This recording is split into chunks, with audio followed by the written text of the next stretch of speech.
Oh, hello, my friends. How are you doing? Welcome to my live stream. I hope you had a great weekend and a good time. Hi, Eric. Thanks for joining from Vienna. Hi, Sandra from Washington State, USA. How are you doing? Just Dude from Netherlands. How are you doing? Thanks for joining. Tony from Essex, UK. Hi, and Johan from Netherlands again. Hi, how are you doing?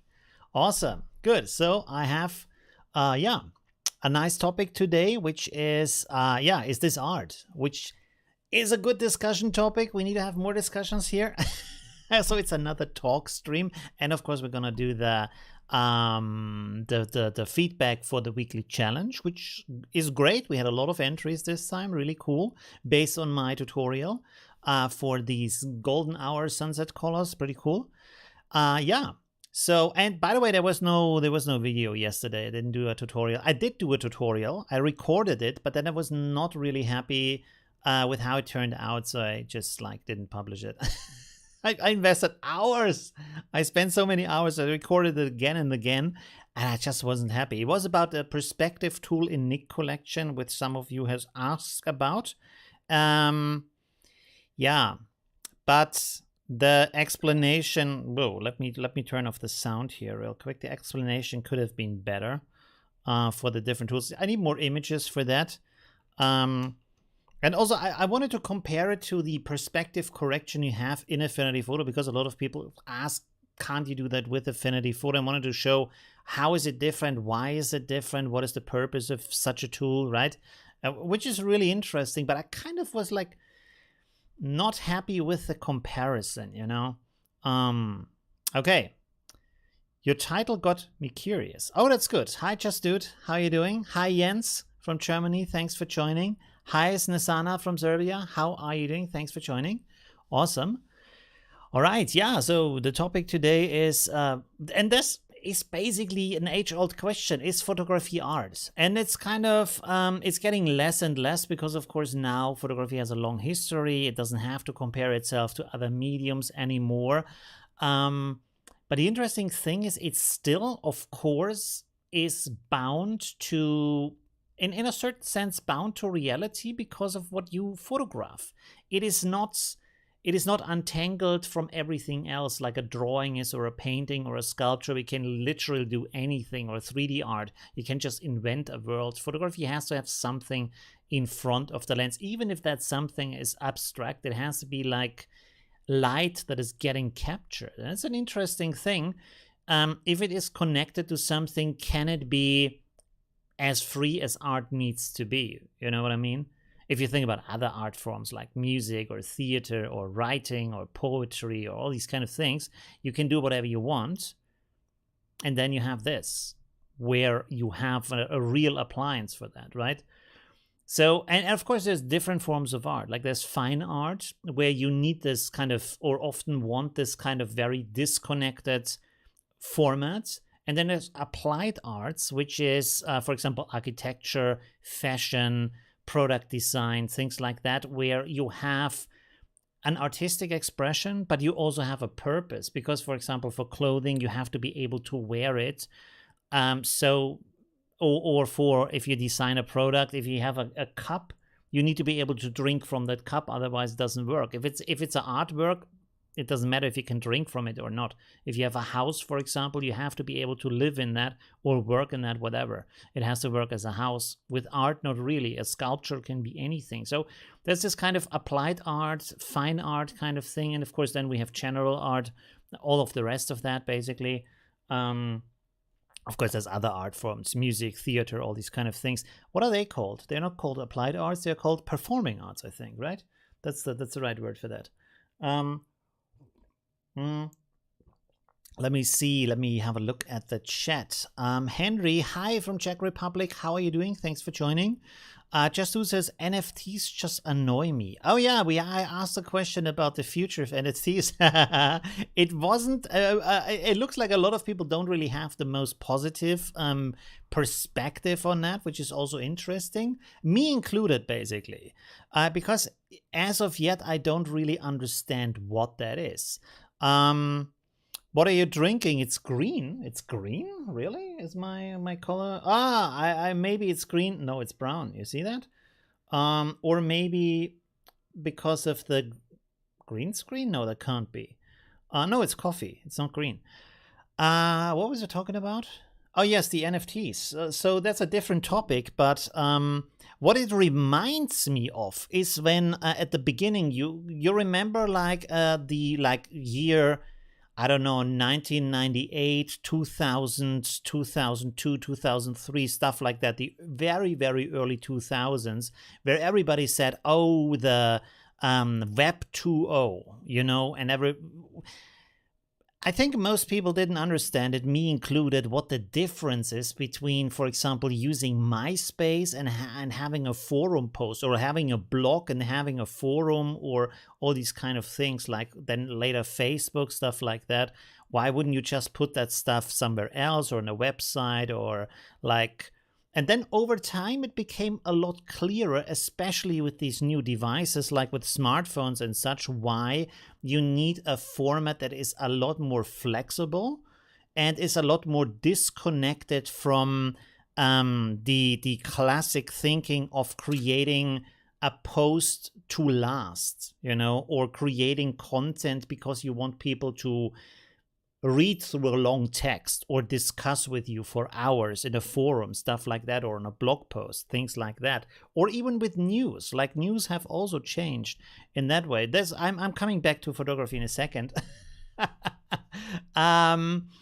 That if you have these mobile formats, everything has to be also mobile from the content. So you post something, you have to be able to consume it in seconds because you want to move on, right? You want to, like, for example, you sit in the bus, you arrive at your station, you have to get out. You don't have time to read the full article or watch a full movie or whatever. So it has to be a very short format. So in that regard, it makes a lot of sense. And now everything is super mobile and very like applicable. You can use everything. Even if you buy something, you can do it in seconds. Before it was a long process to do that, right? So that it made sense. Maybe 10 years later, it made a lot of sense, right? So I think maybe with NFTs, maybe it's something like that, because right now it's like it's a digital receipt. It's not really, the artwork is not part of the NFT. I think a lot of people think that the artwork is the NFT. That's not the NFT. The NFT is just the receipt. It's not even the contract. This is also interesting. There's no legal text in an NFT contract. The smart contract thing is kind of, I don't know how much sense that makes. It's just a receipt. That's everything that is, and it's hard to like, how can I say, fake the information, and that's basically it. So where is the purpose? But it's really hard to figure that out, you know. Like there's other things I still don't get, like Twitter. Why? What is Twitter? I don't get it. I have used it. I have an account. I deleted my account in the meantime. But why would you use that? What is the purpose of that? You know, especially in the beginning when it was just short text, like 140, like, what do you say, letters? Why would you need that? The only thing where I really appreciated Twitter is during live events, but that was the only kind of reason to look at that, you know. So hi, HS from Sikkim in India. Hi, how are you doing? Thanks for joining from India. Really awesome. Okay, so let's go back to photography. So where is the loop? Of course, photography has changed a lot, as I said in the beginning. By the way, I found a really interesting article from The Guardian, of all pages. Not really art related in that sense, but it's interesting. So I'm not sure if I can show that on the screen, but I can quote from that. So I think that's good enough, maybe. And by the way, drop in your thoughts about photography and art, and I will turn on so we can look at some photos later. Let me do the discussion for a little bit. I will push the chat to my second screen. It doesn't show up here. That's strange. Okay. Interesting. 1 second. Let me reload that page. I hope that doesn't do any bad things to the stream.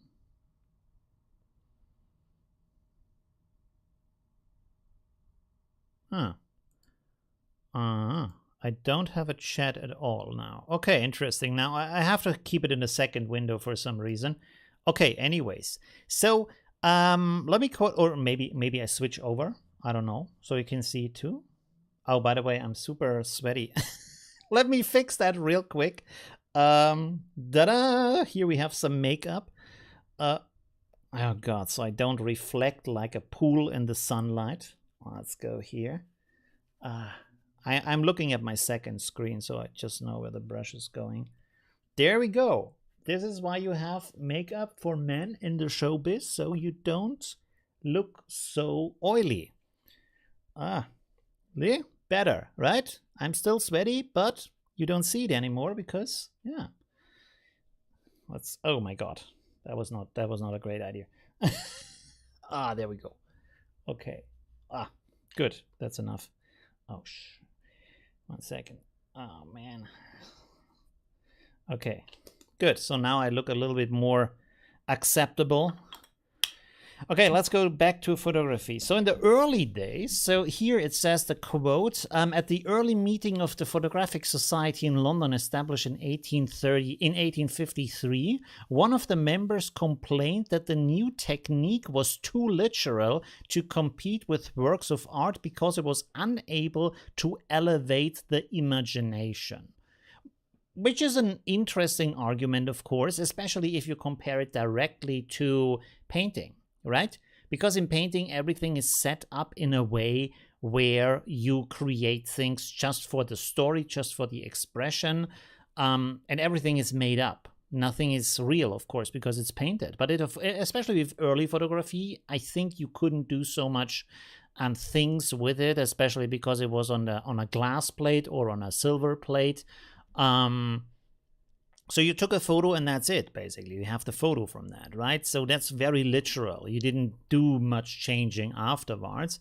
And so, of course, the question at that point is, what is actually artistic thing that's happening, right? How is it artistic if you just show something that you saw with a camera, right? So that's an interesting argument, right? And here's the next thing. This is interesting. So this was from 1853. Now here we are in 1960, 1970, and this is a quote from not really a quote, but he's a fine artist, Jeff Wall, one of my favorite photographer artists, and he says photography at that time was a photo ghetto. That's probably not aged well, that term.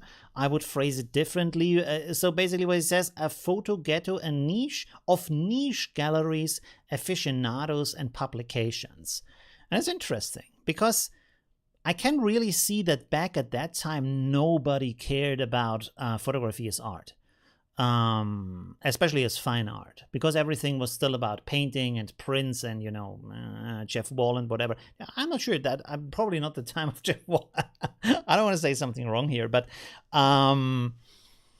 yeah, it was a different kind of perception of what art is. And of course, art as the expression of the artist through the medium. And if you take a photo, it's kind of what the camera does, right? So, that's really interesting. You still had like a very small range of people who would actually accept it as that, you know. And then afterwards, of course, now it's accepted, although I don't think fully accepted. I don't think majorly accepted, because most of the art that's bought, most of the art that's in museums, most of the art that's created is other things. Of course, you can say, well, photography is just one medium, and then there's 1,000 other mediums that you can create in. But still, yeah, you know what I mean? You don't see it that often, right? As art in a gallery, in a museum, for an art prize, stuff like that. I don't mean like photo magazines. I mean like in the art scene. So that's interesting, right? So I would still say it's rather niche, and it rather has to have kind of a theoretical background or kind of a philosophical background, stuff like that, rather than just being the medium, if it's in art, by which I mean fine art, right? And not the other art forms. Is my stream not updating? I don't know what is going on. Or is nobody writing anything in the chat window? Maybe nobody's writing anything. I'm again pretty bad with the questions. So what is your take on that? Maybe that's a good question. What is your take on that? How much of it is art? Is it an art form? Is it not an art form? Is it like what? How would you define it as, right? What is photography to you? Let's go a little bit deeper here to that, or scroll down in the article. So wait, there's a chat post. So Sandra says, but photography was changed so much from just recording a scene to now we have tools to manipulate and create something new from the photo. Still takes talent and artistic vision, which is really interesting because from my experience, there seems to be like very different, like basically two different philosophies. One is the group who are really strict about it has to be done in the camera, and then maybe you do some light retouching afterwards, but it's only a real photo if it has been done in the camera. Of course, that's not my philosophy. Otherwise, I wouldn't have the channel, right? So for me, the main part of the artistic element in a photo comes in the post-production when you have it in Affinity Photo, in Lightroom, in Photolab, and do all these adjustments with Nik Collection, stuff like that, because you can then push it in 1,000 different ways, right? Yeah, so it's really interesting. Of course, you can stage it. This is the next quote here, which is I think again from 1865, where I'm not. Wait a second. Let me read this to you as it's written here, so we don't get anything wrong. What some pioneering photographs recognized straight away was that photographs, like paintings, are artificially constructed portrayals. They too had to be carefully composed, lit, and produced. Julia Margaret Cameron made this explicit in her re-envisioning of the Renaissance picture Her Light and Love from 1865. Aha, okay, so the photo is basically from later. But she staged it with a real baby, basically. So that's interesting. I can actually switch over so you can see the image. This is the image. Maybe we can make this a little bit bigger here. Open in a new tab. There we go. So this is that. It looks to me, I'm not sure if the woman in the background is real or she posed the baby and composed it with the painting together, or if these are two real people. I'm not sure. It could be either.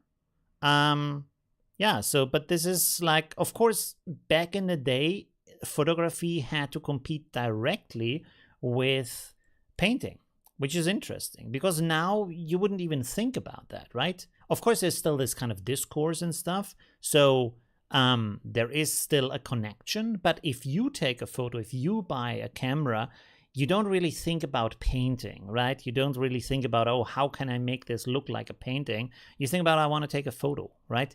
So that's really interesting. Let's have a look at the chat again. JB says, it's all perception in my opinion. Things always change or evolve. Technology changes. Art is an expression and people express things differently. Yes, of course. Yes. So it's always in the eye of the beholder. Is that how you say it, right? Like the opinion of what is art, what is not art. And so, yeah, absolutely. And it always changes a lot, right? And it is a very important integral medium now for our culture, which I think back in the day, especially during analog photography, it wasn't really. It was there. And you even had these kind of news photography and things like that, with the Life magazine, stuff like that, where photography was a huge part of that, of course. But that was still removed from the everyday life, right? Because this came from, how do you say, a print house, like a publisher, magazine publisher. So that's different. Like your life is different from a movie, right? And then you had private photography, but that was for the photo albums, not also not something you had in the everyday. So the only time when it really became an everyday medium is actually with digital photography, and of course with these mobile devices, because you had something with you that allowed you to look at photographs. Because before, either you had to print it and then it's just for a special occasion, or you had to have like a laptop with you or something. But back in the day, the colors on a laptop weren't that great, so that wasn't really an option. So yeah, it was kind of removed. It was there, but it was outside of the thing, like a diary. You know, you can keep a diary if you want to, but it's not part of your daily life, right? But now, if you look at Facebook, the diary basically that we write of what we do, that's part of everyday life, and we share it with everybody, and it's always there, you know? So yeah, that's interesting how this has really, through these technical changes, become more of a part of our active culture, right? So that's interesting. Let me look at the chat again. So Eric says, I think photography is relative like all. Yeah, but let's go a little bit deeper. Say something more than the relative, because everything is relative, right? As you say, like all. Sandra says there are even different camps of opinion in painting. Was Andy Warhol art compared to Rembrandt? All in the opinion of the viewer. Yeah, not really. Because there was maybe, I mean, there probably have been people who at the beginning said, well, Andy Warhol is not art because it was so strange, basically, or especially the packaging kind of art, Campbell's soup tins and stuff like that. So there was like a short period of acceptance, and of course, general public got it way later, as always, like 10 years, 20 years, 30 years later. So that's not really the question. But I think for the art scene, it was pretty much from the beginning. I mean, he was famous and rich during his lifetime as an artist, right? So he was accepted by the collectors, by the museums, by the galleries, by the art critics. There was no question that what he does is art. And it's art compared to Rembrandt, in the sense that Rembrandt didn't have the means and also didn't have the perspective on art. He had a different kind of perspective, right? Yeah, and it's not about how complex is it to do it, right? Because what does this have to do with anything, right? Yeah, I think it was accepted. And with photography, I think the problem is really that it sticks to something that is just there, and it's hard to remove it from that, you know, and become just expression, you know. Okay, let's go on with these quotes here. Oh, there's another. This is also interesting, that this is from Delacroix. He's a French painter. And he, like, I'm not sure, probably he omitted it because it's a quote from him, but he used photography early on as a base for his paintings, which, by the way, is really interesting, because when you paint from a photo, you can often see that, because the camera looks at things differently than you do with your eyes, especially, of course, because it's static. It only has one lens instead of stereo, as a different perspective on that, but also that the camera, it takes a picture of everything at the same time. Everything is there in one picture. This is not how we see. It looks like how we see. It looks like, it feels like we see like that. We completely don't see like that. So the eye works very different to a camera. And so you can actually spot that.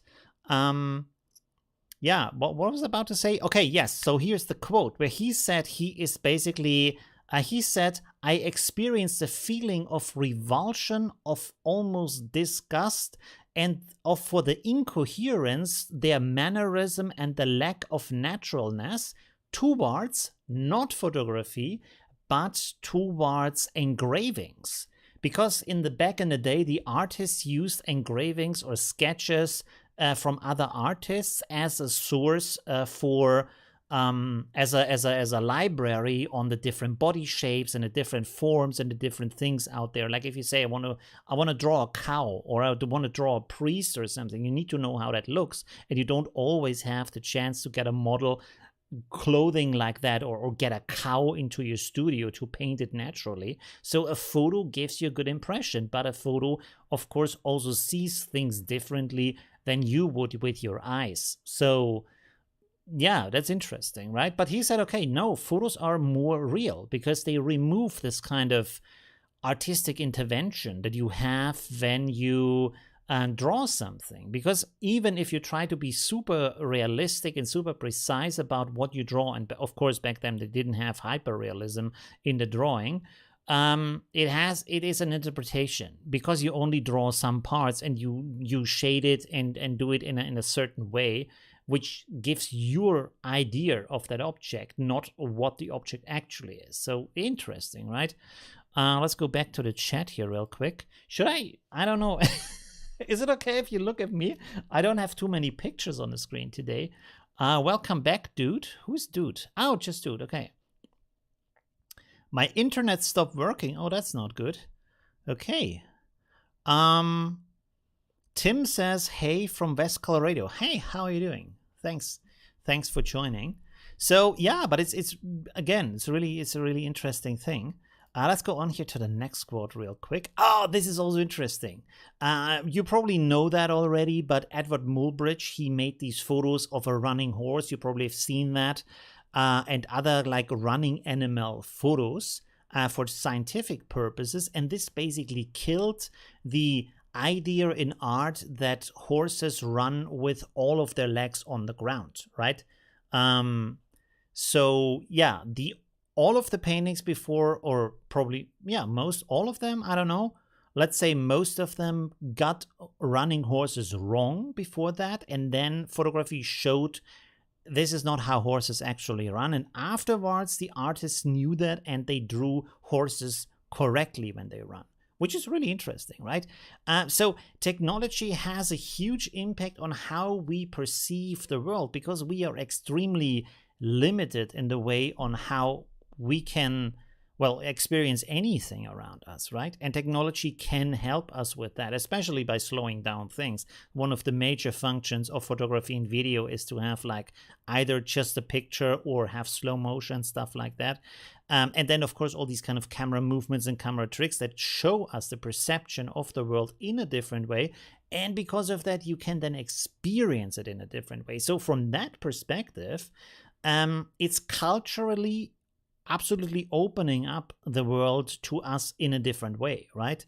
And giving us new perspectives, new understandings, new philosophies, new artistic and cultural concepts through the technology, but also through the work of the photographers, through the ideas on what to do, because you still have to come up with the idea of photographing a running animal and making a series of that, right? To study the movement. Let's go back to the chat here. What is it? Sandra says, yes, it was It was to satisfy a bet that horses always had one hoof on the ground. I see. Okay, interesting. I thought he was also a scientist and studied that. Just Dude says, many classic photographic artists hated digital photography in the past. Yes, absolutely. That's always the thing. Like the people, they get stuck to a medium and then it's the only true thing, because that's what they know, you know. It's kind of, you see it every time when something new comes around. Oh no, the vinyl is the better sound because the MP3 is stupid, or the CD is stupid, or whatever is stupid now. And then you have the analog film, and then it's the digital video or digital photo in that sense, right? Every time the same thing, right? Every time the same story.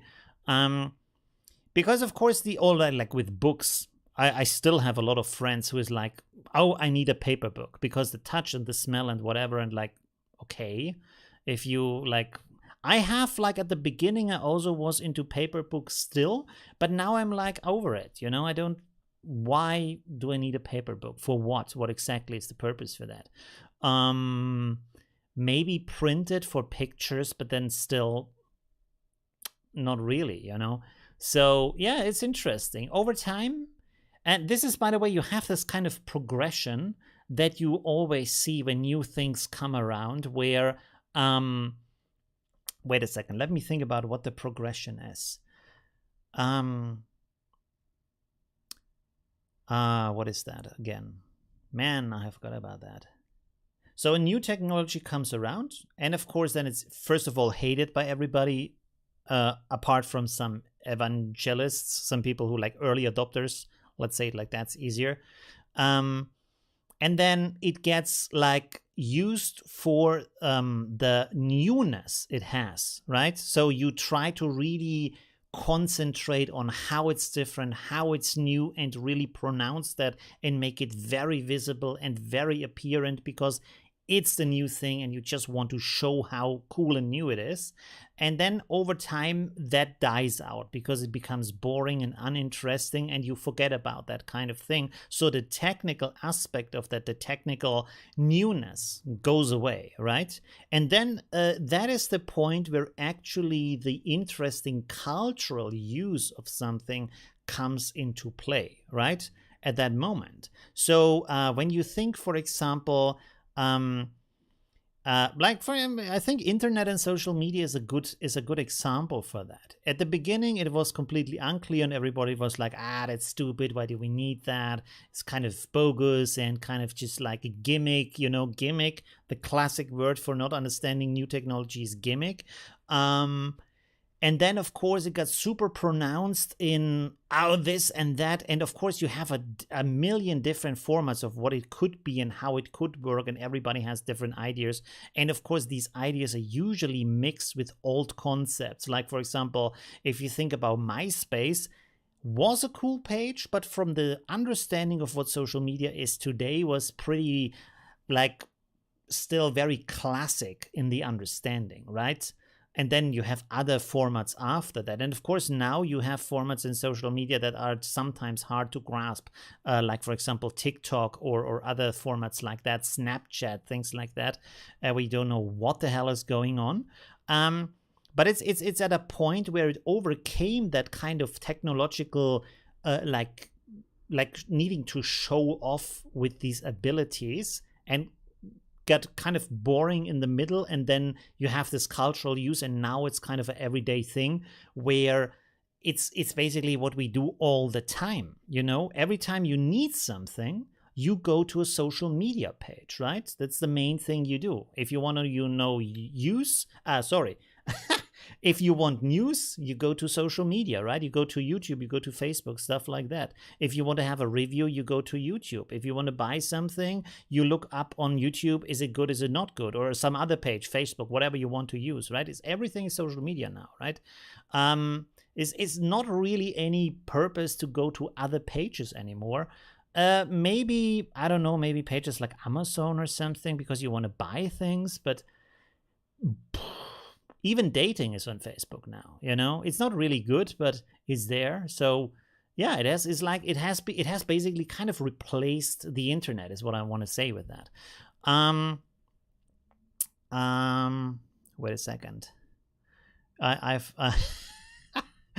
So Sandra says paper books don't run down batteries. Yeah, so what?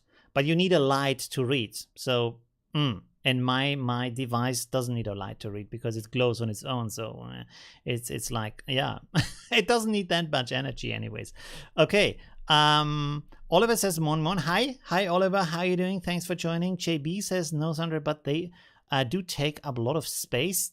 That's true. They take a lot of space. They take a lot of paper, a lot of trees and stuff like that. So yeah, there's upsides, downsides, So it's very different. I have a lot of books. I can't turn my camera because the green screen doesn't work with that. But I have like a ton of books here. I don't know how many, but at least, I don't know. Let's say 1,000, probably 1,000. I gave a lot of them away because I figured out I'm never gonna read that anymore.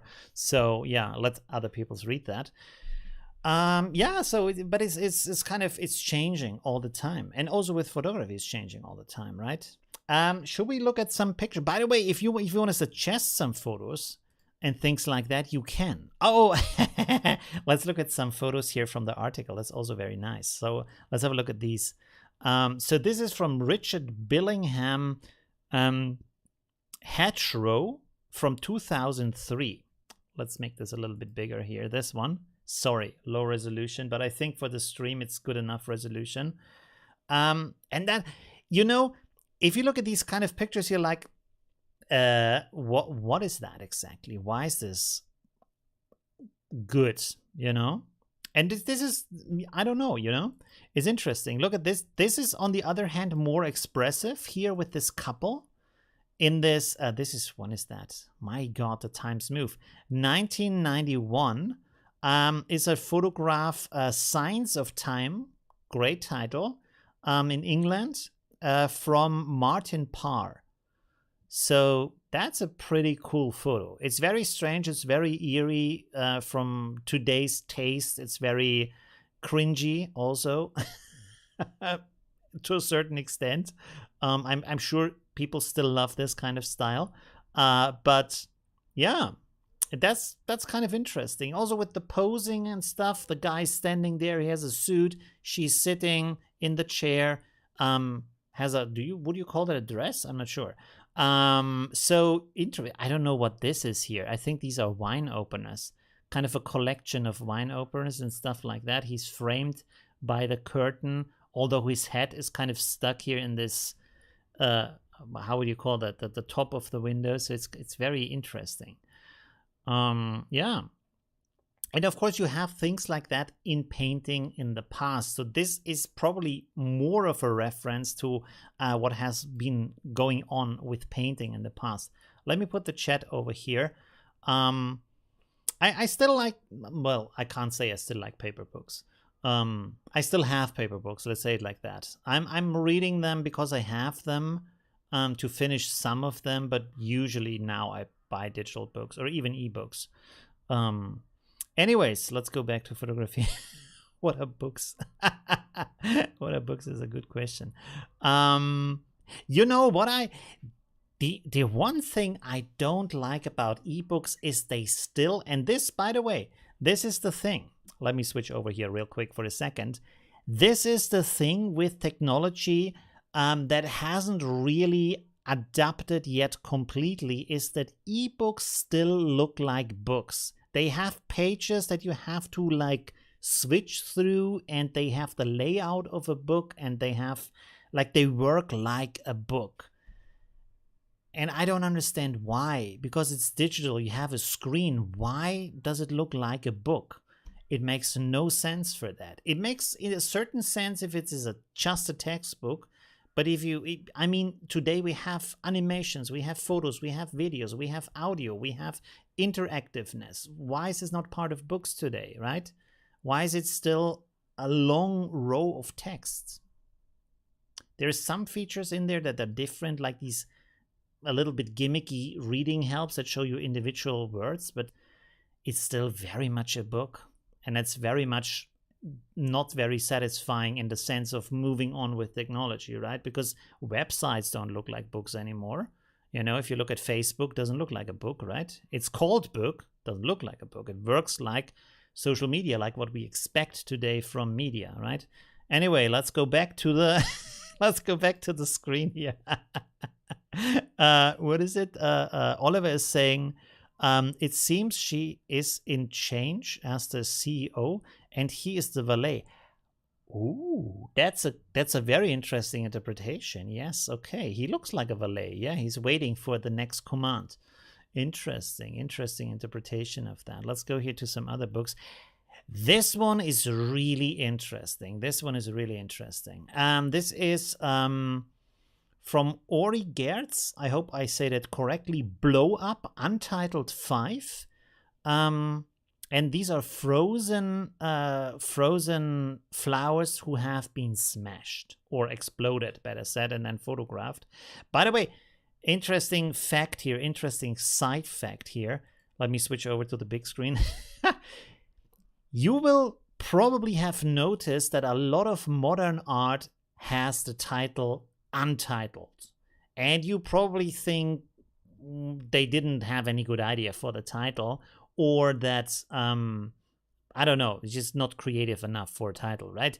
That is actually not the reason for that. The reason for not having a title is because the title would define what you're seeing in the work. It would give you a preconception of how you interact with the work. So if this, for example, would have if this work would have the title, let me make this a little bit bigger here.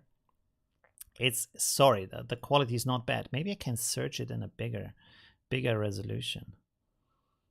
Oh, there we go.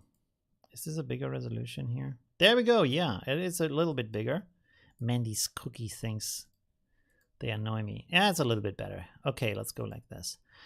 So you can at least see this kind of detail. So let's say this has the title. Let's give it the title War, for example, or give it the title marriage. You know, if you have a title, it's strange to come up with war and marriage. Anyways, what I want to say here is, if you would have a title like that, or any kind of other title, you would look at the work and define it through the title. So you would make your interpretation based on, you would completely focus on the word marriage, or let's say society, or whatever it is, party, or I don't know, whatever you want to call it, right?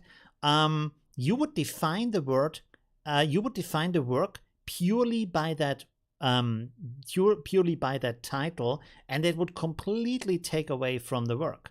So that would destroy the work. And this is why they say, okay, let's call it untitled, because then you don't have this kind of preconception. You're not biased when you look at the work. You can look at the work and really take it in and figure out for yourself what is going on in the work. So this is why they are called untitled, not because the artist didn't know what the hell is going on, right?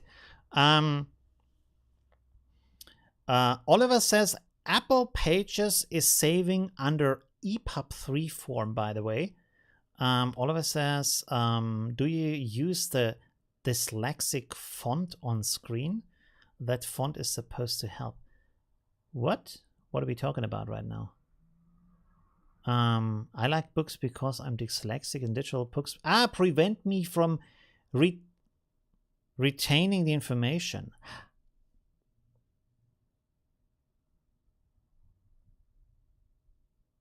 I don't understand the connection. What? Again, I like books because I'm dyslexic, and digital books prevent me from retaining the information. How does it work? I don't understand. Because the dyslexic means you have problems reading the words, right? But how does the book format have impact on that? I'm not quite sure. I'm sure it is as you say, but I don't understand the concept here. I could assume, because every page looks the same and you don't have a kind of a idea where in the book you are, it makes it harder to afterwards construct this by the volume, you know. So this is really helpful with classic books, that you know, okay, it was that big and it was somewhere in the middle, while with the digital book you have no idea if you're still at the start or at the middle, at the end. You have this little line at the bottom, but it's not so visual that you would remember it months later at what position in the book it was. Maybe that's a little bit of that. I don't know. Interesting. Okay. Sandra says titles do give a direction for the view, but the untitled gives the view as what? The untitled gives them the viewers a chance to title the art themselves. Yes, absolutely. So that's a big part of that. First, though, I had as a name was Broken Marriage. Oh, interesting. The first thought. Yes. I mean, we do have a lot of relations to the things that are going on, like flowers. They are used for certain purposes, right? You can use it for decoration sometimes, but of course, often they have to do with celebration, with love, with these kind of things, because they are kind of special occasion things, right? So that's interesting. Oh no, your message was retracted. Is my thing here acting up again? My chat bot? Did you retract the message, or was it retracted by the chat bot? I'm sorry if it was. I didn't retract it, by the way. Not me. I was talking about the EPUB 3 and multimedia format instead of just text Yes, yeah, but it's very limited still. Not many people use this kind of multimedia thing going on, right? Okay, let's go back here to photography. What was I saying before? Oh yes, so this is, again, this is a reference. You will find in fine art, you will find a lot more references to painting, because fine art is a discourse like philosophy or science is, because it's a form of creating information, understanding, and knowledge. So you reference your work to other works that have become before, and go on with the dialogue and go on with the understanding, right? So art is a form of research in that concept, right? And so, of course, this is why when you have fine art, you often have a bigger reference to classic art and classic painting. In this case, of course, like still life for flowers, right? And how this is changing basically still life, which is also interesting, right? Let's go back to this. I will put it here so I don't have to look, or maybe it doesn't matter too much. Let's keep it here. James says, interesting how the photo combines the delicacy of the flowers with the destructiveness. Absolutely. It very nicely compares different states and different, like, you know, aggression and softness, you know, and this kind of dreaminess, loveliness to something that is like just dark and powerful and destructive and explosive. Really interesting. Very, very nice work. When I read a book, I don't forget it. When digital, I forget. Yeah, but why? That would be really interesting to know why. And that was me deleting the comment. Okay, interesting. Yeah. By the way, I can understand it in a certain way when I think about audiobooks, but the reason why I forget mostly what I have like taken in through an audiobook is because you are not completely focused. When you have an audiobook, you do other things. I do my dishes, I do my laundry, and I listen to an audiobook. So I'm not completely focused on that. And so that means I lose more information because I don't concentrate on it. While, of course, when I read a book, I have to read a book because it occupies my eyes and I can't do anything else in the meantime, right? So that's interesting. I love books because I can write notes on them. Yes, but you can also write notes in digital books. I'm not sure if you knew that. You can highlight things, you can write notes, and the cool thing is you can afterwards say, show me just the highlights, show me just the notes, and you can print them out if you want to, as you have a collection of just the best bits of that book, and you can just, or like save it as a PDF, whatever you want to do with that. And you come back like 5 years later and you read that book in like 2 minutes because you only read the highlights. Or let's say, like, I don't know how many highlights you take. Let's say 10 minutes, right? So it's interesting.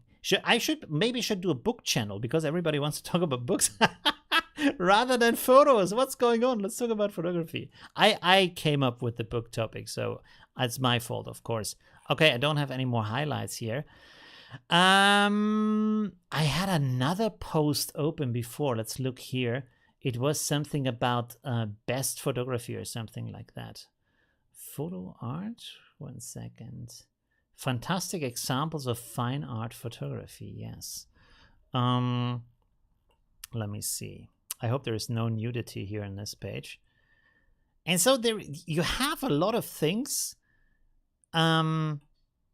where, yeah, it's interesting from the quality and from what it does. Like sometimes I say, and I find this really interesting. I think it's the same with art, of course, but with photography, I find it even more interesting because for art, I can better understand that art can be everything because art is always a dialogue with the possibilities of creating through a medium, while photography often it's kind of a little bit stuck to the depiction. Like when you look at these pictures, they all depict something. This is more abstract, so this is interesting, but most of the photos depict something, and you look at that as if you look at the object itself. So it's still, it invites you to have this kind of process in your mind.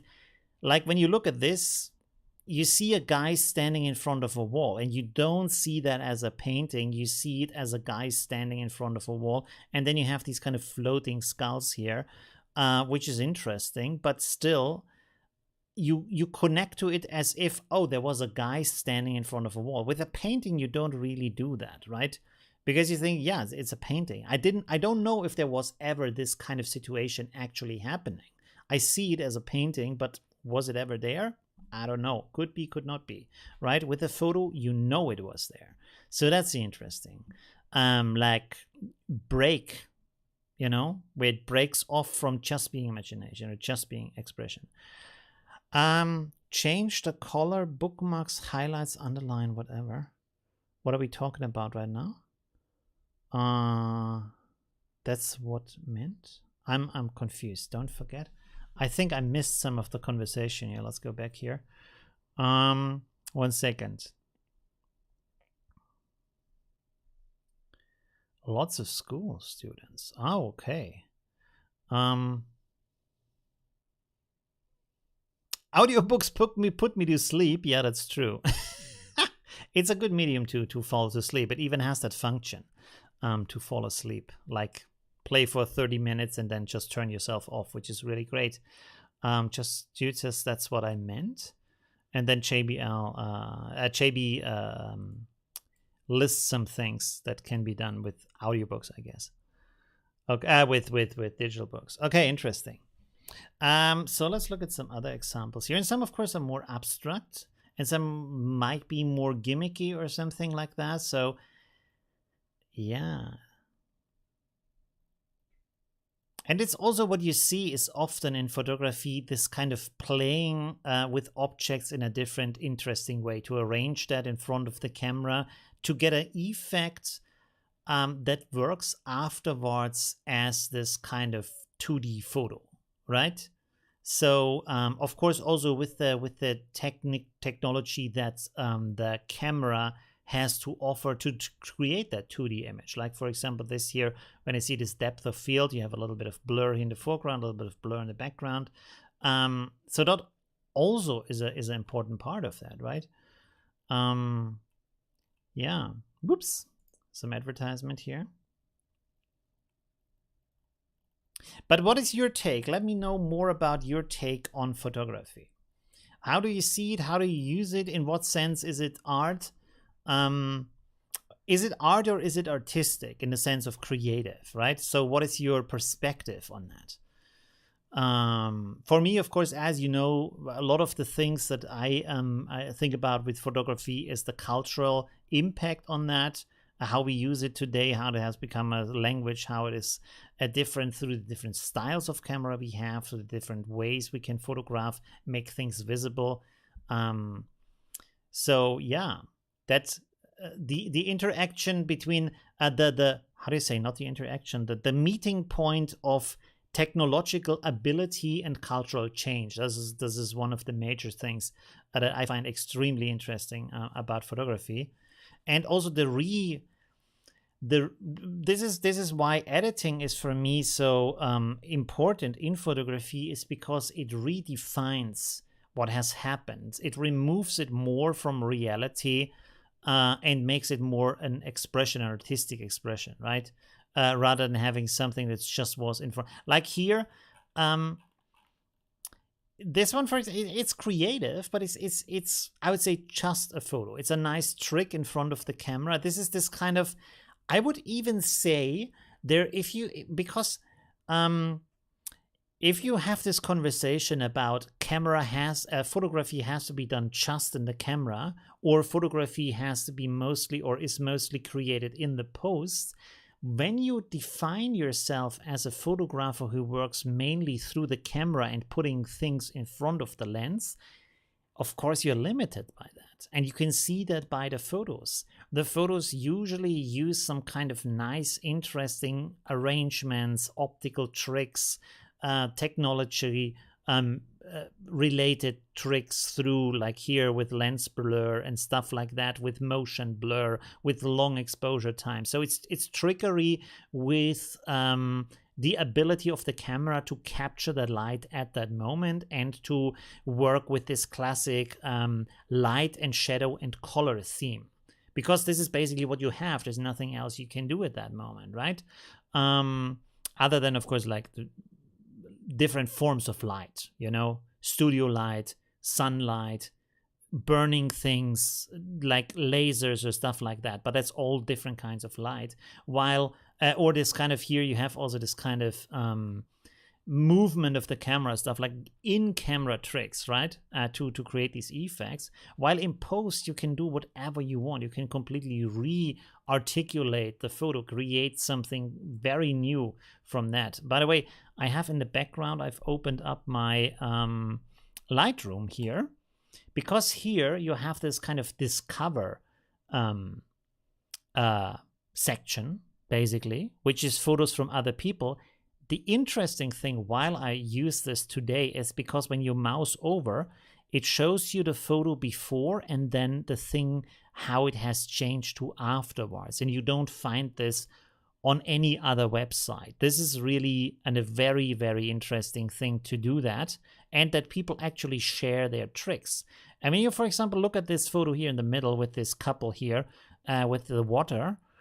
See how much this has changed from what has happened in the camera to the effect in post, to the adjustment in post. It's a completely different image, completely different expression.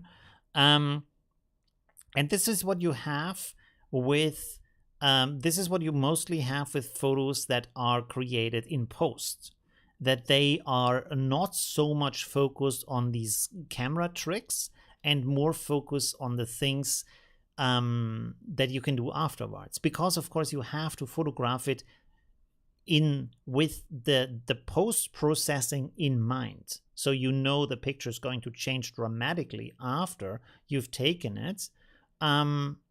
Yeah, and this is why the original photo is different, you know, and doesn't have to rely so much on these camera tricks. So I find that really, really interesting. Is the chat stuck? I don't know. Let me close it and reopen it.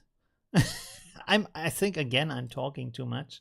Nobody's writing anything. Let me know about your perspective on photography. It's really this is the stream today. But I very, very much, to be honest, I don't really use this form of Lightroom, which is the cloud version of Lightroom, basically. There's also classic Lightroom. I use that more. This one, not so much. The only reason why I use this is because of this kind of thing here with this cover and with the suggestion of presets from the community, which gives you a palette of things to do. It's a little bit like not AI, but intelligence, other intelligence. How would you call that? I don't know.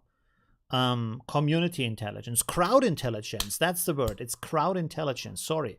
I haven't used that word in like 10 years. I don't know. Anyways, the crowd intelligence gives you a palette of ideas, of concepts, of approaching different art styles and expressions for the same photo, and you can like just look into that and say, hey, this might be interesting. I will use that and then change it and adapt that.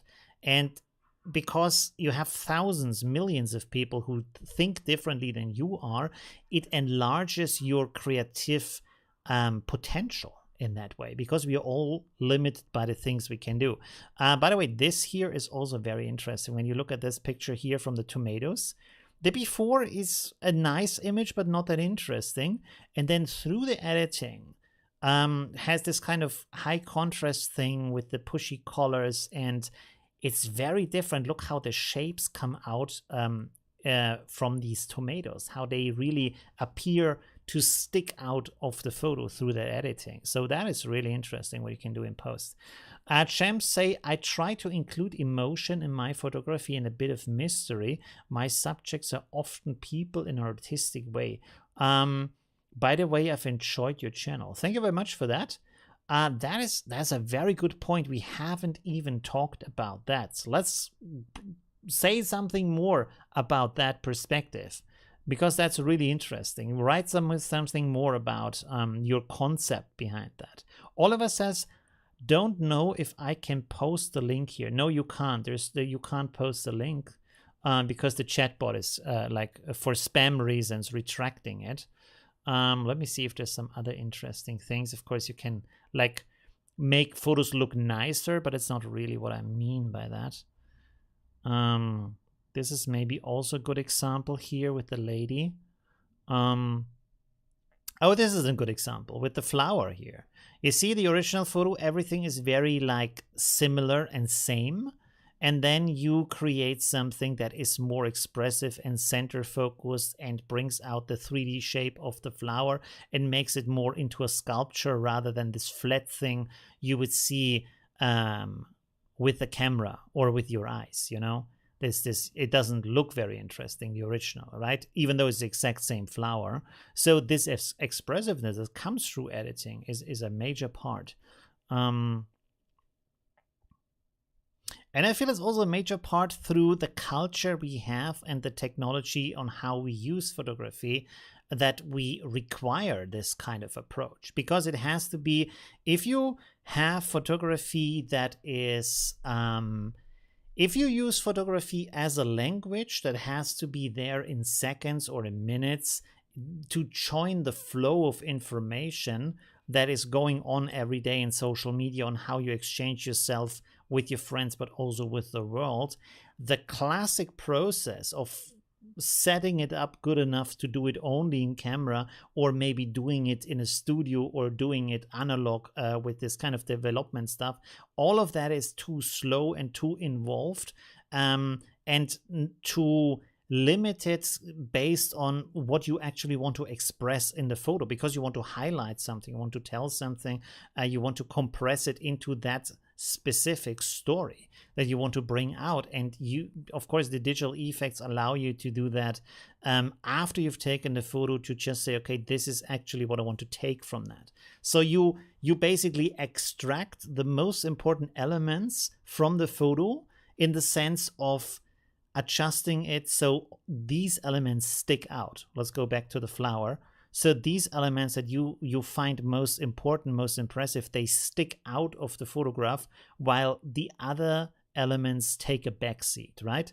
In this case, you can see it easily that everything is very flat, and also the colors are not very impressive. But now, after the adjustment, you can see that the center of the flower has become very intense and like colorful, and is then surrounded with this kind of dancing motion of the petals of the flower, and the motion is intensified by the contrast and how it's edited, you know, which before you don't really see that in the flower. It's just like a bundle of petals, and afterwards it's a completely different thing, you know. And this is the expression you get from that editing process. That's really interesting. What is this here? Let me go to the chat real quick. Let me have a look here. Or should I put it? I put it to the side again. So Sandra says, I think a lot of attitude one has towards photography as an art form in itself, or as a tool, is based on when they were born and what was available. Yes, at that time, they started their photographic journey. Absolutely, that's a really big part of that. People are often very resistant to new technology. Now, no different in the art world. Yes, absolutely. Of course, a major point of that is because the technologies that we grow up with, they create the culture around us, and we define ourselves through the culture. So basically, when an element gets irrelevant, it dies out over time because new technology comes into existence. This kind of denies part of your existence. You know, it kind of takes away the parts that you have defined as this is you, and this is how things are meant to be, or how they have been in the golden ages or whatever, because this is your origin story, basically, in that sense, right? And then something else comes. It doesn't matter if it's better or it offers new options that make things easier or any kind of thing like that. It feels alien, and it takes away from how you have defined yourself, how you have learned to see yourself as a part of the world. Basically, your world concept is tumbling down at that moment. So it makes it really hard to go away and say, okay, now I leave this behind, and I go into new lands that I don't understand, that offer new things that might not be relevant to me because I never needed them before. And then to try to invite them, accept them, that's really hard to do, right? Yeah, especially when it becomes super convenient and you are in that circle that doesn't really need that, right? And I think this is also a major part of how it becomes over time harder and harder for people to actually learn things, even if they are not that different from what they are used to, right? So, for example, if I think about my mom, she has a lot of problems understanding what's going on a computer and on the keyboard and stuff like that, even though she has used computers for at least 20 years now, because there is just like this kind of mental blockage of it used to be different. It used to be analog. We had a typewriter, we had paper to write on, we had like analog slides that you sort into the machine, and it makes like chick chick chick chick every time you switch the photo. It of course is very much removed through the things you can do today, so it's really interesting to see that. What is the other? James says some of what you inspired me to do is to combine certain colors to enhance a mood. Yeah, that's also an interesting part, right? To change the appearance and the colors of something, especially with this kind of color grading. And we have this kind of, we have basically a little bit phrased this kind of term of cinematic for that, because it's used so often. It has become really fashionable to call it that, to define colors new as an expression of story, as an expression of purpose in showing something, right? We have also examples in here. Maybe this is a good example here. You can see like this here, the architecture photo here on the left side, where you have the natural colors and they are nice, but they are normal, you know? And then you have these new colors, and first of all, they combine all of the surfaces to the same color. I'm sorry, I can't make this bigger, so you have only this kind of small thing that I move my mouse over. So when you have the original colors, you see a lot of things here. You see violet, you see orange, you see red here in the background. You have different kind of blue tones here in that building in the original picture. Lots of stuff going on. There's different kinds of blue down here and stuff like that. Then when you have the changed color, you basically end up with two colors, which is a light blue, and then you have orange that goes at some point into red, like with the lights that this guy has here on his head and here in the background.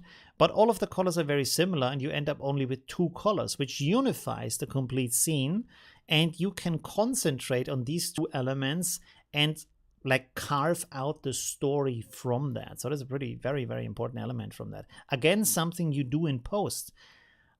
I like personally, I would be really impressed if you can tell me how you can do this in camera, to reduce all of the colors in a picture to two colors. Is that possible? I don't think that's possible. You can use these kind of gels or something that like make some parts of your image blue and the other part like orange, but it's just that's a complete region. It's not like that part of the building is orange and that is orange and that is orange and then the rest around is just blue, unless you would actually paint that on the glass, which would be super, super intense from the work. Probably you can do that. Or maybe you can do it as an analog photo in post, but then again, it's in post. This is what you do in software anyways, you know? I mean, here you have another example. Maybe this example is even better. You see how the colors are changing and they get like compressed together. So yeah, it's interesting. Let me go back to the chat. Sandra says, no, wait, I'm skipping over some comments. Let me know if I missed something, by the way. River Girl says it's all art. Some is photographic art, other is art photographed. I miss your brilliant red beard. I need to bring that back at some point. Should I? I'm not gonna do that for the US. I'm gonna be in LA at the end of June, but I think I would have problems at the border if I do that. JBC's, I'm completely forgot he had that. Yes, that was, oh man, when I look at the old videos, it's kind of cringy, but it's still fun. James says technology today often is used in place of creativity. Yeah, to a certain extent too, but the interesting thing here is in the past there wasn't even creativity in these places. This is, I think, what we often forget today. In the past, photography, especially private photography, was simply a form of documentation. You took like really bad photos from the today's standard where people just stand there, like you would just say, okay, everybody stand in front of the Christmas tree or stand in front of the museum and we take a photo, just head on flat, bam, on the scene. The people stand there, your family, half of them are not even looking at the camera, and then you have just stuff in the background and the building. Oh, there's the Eiffel Tower. Boom, photo with the family. Zero creativity at that point, because the only purpose at that point was that you have a document that reminds you that you have been at that place, and you can show it to your relatives and they know everybody in the photo. So there was no need to set this up in any kind of way. It was just a proof of, hey, we have done that. And it makes you happy to look at us and see that we have been there. That was the only purpose of a photo in the past. Of course, and let's say the most used purpose, not the only, but the most used purpose of a private photo. Today, that's not the case. The reason why it's not the case is because you take the photos for strangers to look at, not for your family. So the strangers don't know why you take the photo, who is in the photo, what's going on in the photo. So you have to come up with a story to tell it to them. And this is what you do with this kind of staging things, and why now things look a lot more amazing than they did in the past, like food and everything is designed now because it has to look good for the camera so you can post it afterwards so people know what is going on, right? A good example for that actually is food design, right? If you think about food design, in the past, you had a plate and they just slapped the stuff on there, like, bam, there is your food. There, eat it. That's it. You ordered a steak with some potatoes. Boom, there it is. Eat it. You want a cake? There's your cake. Eat it, you know?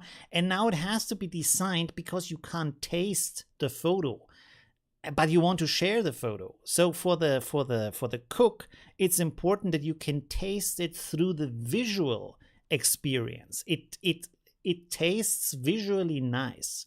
This is why now food and coffee and everything is designed, because when you take a photo and some stranger sees it, they think, wow, that's a good steak. I want to try that too. So it has to look different, right? And you have to do some things that are for the camera nice, you know?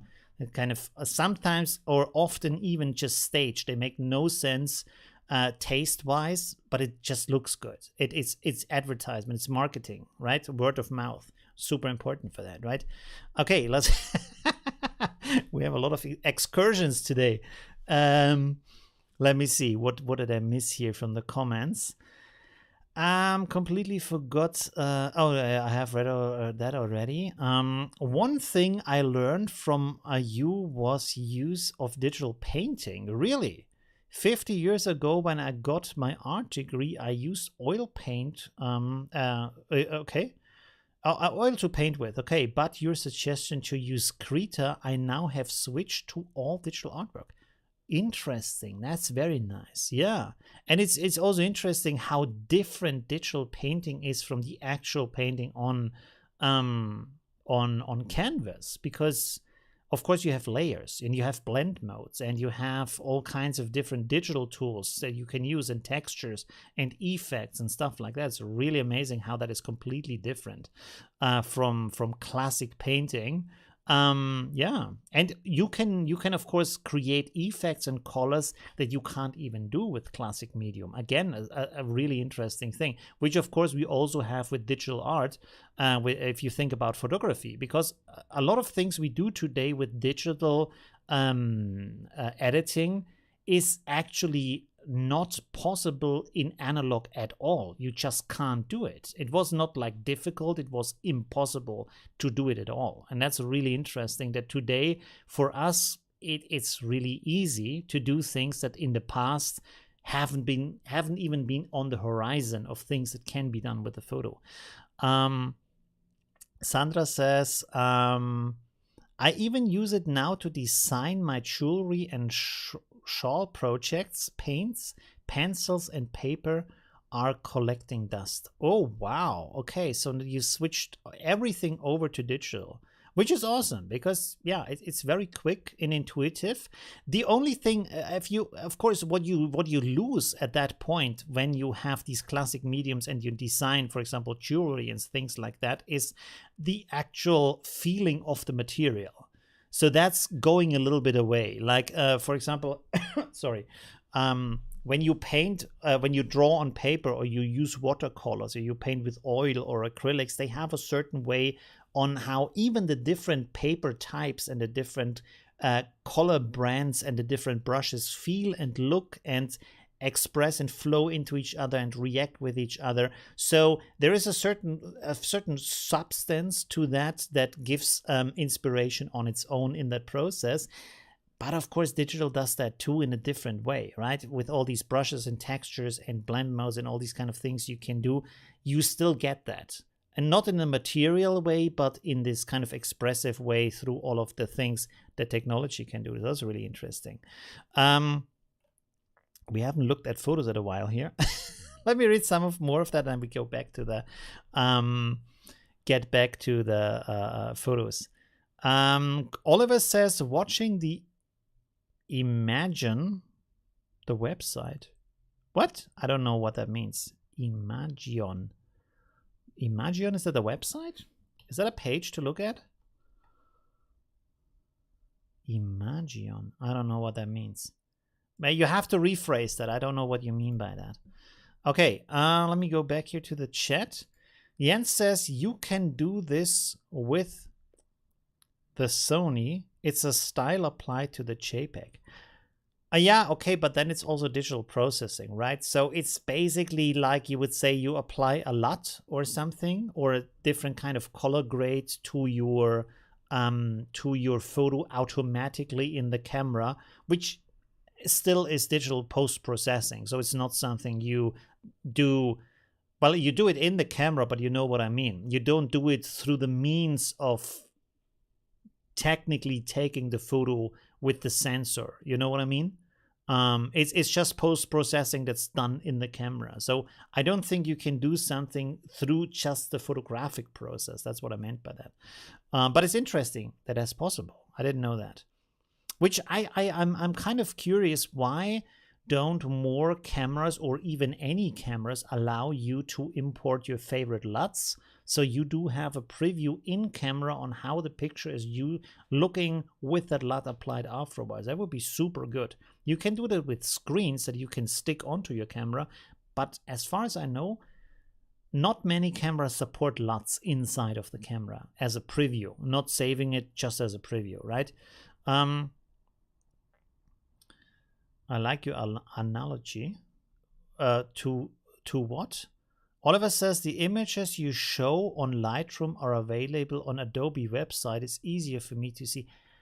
They're available on the Adobe website, really?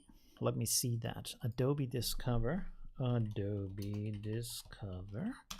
Is there something like that?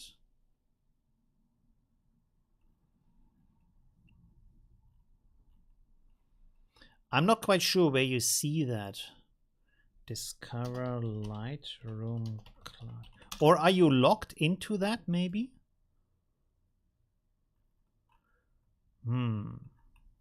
I can't find it right now.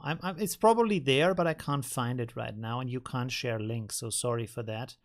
But it's cool that that is there. Wait, there's another link here. No, I just see some posts about creativity from Adobe.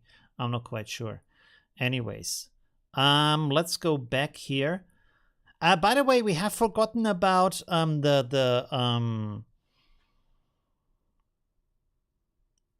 James said at the beginning. my subjects are often people in an artistic way. So yeah, how do you mean that? Like, do you have a website or something where you can look at that? You can name, like, write the name of the website and then write dot as a word and then com or whatever at the end. And then I can see it, I can open it up, right? So that's probably a way without sharing the link. Yeah. And also these, you know that I like to do these kind of things. I usually do it with Photolab and Nik Collection rather than with Lightroom. But again, this kind of thing where you bring this artificial light and these colors in there and have then also the color separation. I maybe should do a video about the color separation. Yeah, which like elevates the photo into something that is more than has been there at that moment, right? And I like to go even beyond the thing that actually existed. So I'm not trying to mimic what has happened at that moment, which also is of course a worthy cause if you want to do that. If you say, hey, I use digital adjustments afterwards because the camera can't capture it, so I want to recreate how it actually looked afterwards, that's of course cool. But I even like to push it beyond that, right? So because that's a very interesting. Can I show here some processes? Because I edited a lot of my Barcelona pictures in Lightroom. Let me see here. This is not that. Where is that one picture with the sculpture? Did I do that in Lightroom or not? I can't see it here, so maybe I didn't do that in Lightroom. This one is interesting. Ah, there it is. There it is. Okay, cool. Let's have a look at this. So this is the photo. I think I redid that though in, I'm not quite sure. Did I redo that in Photolab and Nik Collection? Oh, the big question is, can I see the before here? Show the original? No, this is the original. So I probably did do that in, I guess I did do that in Nik Collection. I'm not quite sure right now. There's even some photos I didn't use in my video. Is this one? This says TIFF. Show the original. Oh yeah, there we go. You see how much that changed? Can we have it side by side? I don't think we can. I don't use this kind of cloud version of Lightroom very often, so I don't even know how you do virtual copies or compare the photos. But in this example, it's really interesting to see this kind of difference between the original, which is an interesting but not very, like, not even very interesting photo. But then if you have the edited version, it becomes a whole story. It becomes much more interesting, much more impressive. First of all, when you look at the original, you see you have all this stuff happening here. It takes a lot of attention. Can we close this? Oh, we can't close this. Can I zoom into? There we go. So you have all this stuff here happening in the foreground, which takes a lot of attention away. You have this red line here, everything. And then also, let's zoom out again. If you have the complete building, when you look at that, it, like, this is brown and this is brown, but a darker brown, and this is brown. And then the only thing that's different is the sky, which is blue, but everything here flows into each other with just different shades, because of course this is the same stone. Why would it look different from the photo itself? But then when you look at the edited version, you see that the door here, the gate, has this kind of orange light and really becomes this kind of opening into another world, kind of inviting you into another realm in that sense, you know. And the shape of the church becomes basically like a huge wall or a huge gate. That is the separation between this magical inside world and the normal outside world you're having. So there's a complete story going on, and these people here in the foreground and the red line and everything, it goes a little bit into the background. It's still there, but you don't notice it as much. I think today I would probably remove some of these parts to not have them in the picture at all. But you can see how much this, from a normal situation, it's not really interesting at all. It became a complete story and expression through this kind of changes from the color, right? And even the sky is changed from just a normal blue that you see everywhere to this kind of, how can I say, cinematic. Let's go to the word cinematic again. This kind of cinematic color that is removed from reality. You know, this is not supposed to be the real sky. This is the story sky. It's a sky that is more poetic rather than real. It has to do with the expression of the image and the story that's going on, not with a sky being there for the purpose of being a sky. You know what I mean? So it's really interesting how the photo transforms in post. This is why I'm, again, with the channel and everything, this is my kind of understanding of photography, to transform reality into an expression that goes far beyond what has happened there at that point, right?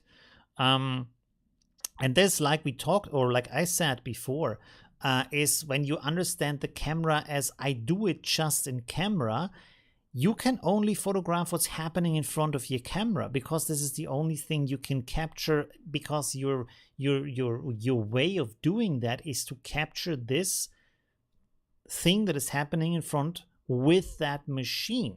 But for me, the machine is only the starting point. This is where I take up the original, basically, inspiration, which is the real world, and then transform it through the editing into something that is the actual work.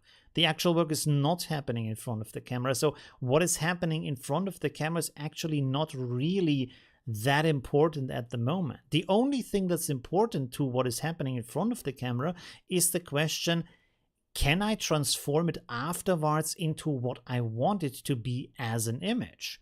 But that is a different question from what is happening in front of the camera, because at that moment it becomes a material that I want to use as the base of the work, not as the complete concept of the work. So the only questions relevant is it, can I use it as a base, right?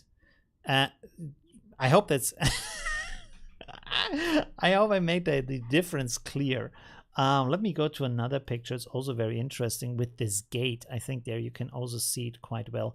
Do I have that here even? I don't. Apparently. That's interesting. Oh yes, this is a Nick collection effect. I don't even have that here. Sorry, so I can't show you the before and after. Is there some? I didn't even edit some of those. I didn't use them. Oh, you see, I had a black and white version of this. This is not great. This is not good at all. I have the other version that I created in Nick collection. That's much more interesting. Okay. Anyways. Let me go to the chat again. Oliver says the images. Oh, okay. I have already read that. Sorry, I kind of jumped into a monologue. What is the time, by the way? Oh my God, 1 hour, 30 minutes. I think, let me switch over to the big screen for a second so I can find the images from the weekly challenge. Wow, I really sunk into, into the topic here. Let me find the weekly challenge so we can do the review. But yeah, it's interesting. Different concepts. There was a vote in Germany? I didn't know that. Interesting. Ooh. Nice results. Okay, awesome. Where's the challenge? There's a challenge. Okay, cool. Ah, there we have one more comment here. Oliver says, even photographers who do it in camera may use masks during film development to alter the image. Interesting. Okay, interesting. All right. So let's go over back here. Boom, there we go, to our review of the weekly challenge. So this time I asked you to use this kind of tutorial that I have created for the golden hour. Oh, come on. Perfect golden hour colors is what it's called. You see this kind of thing here. Oh, I can actually go back here 1 second. Go, go, go, go. Back, back, back, back. Yeah, you see that's kind of difference. With these kind of lap color adjustments and then some extra tricks at the end of the video. I can actually post that. If you haven't seen that yet, you can check that out with this video here. It's the same link. I just posted it 3 times. Okay. So let me see. We are here with all comments. There are previous comments here, so that's pretty good. This is from Rob. So let's check that out. And here we have the original photo. And so let's talk a little bit about how that changed through these adjustments. We all accept long time ago you like to talk. Yes, but I want you to talk too. This is really the main thing of the stream, is that I talk with you, right? Okay.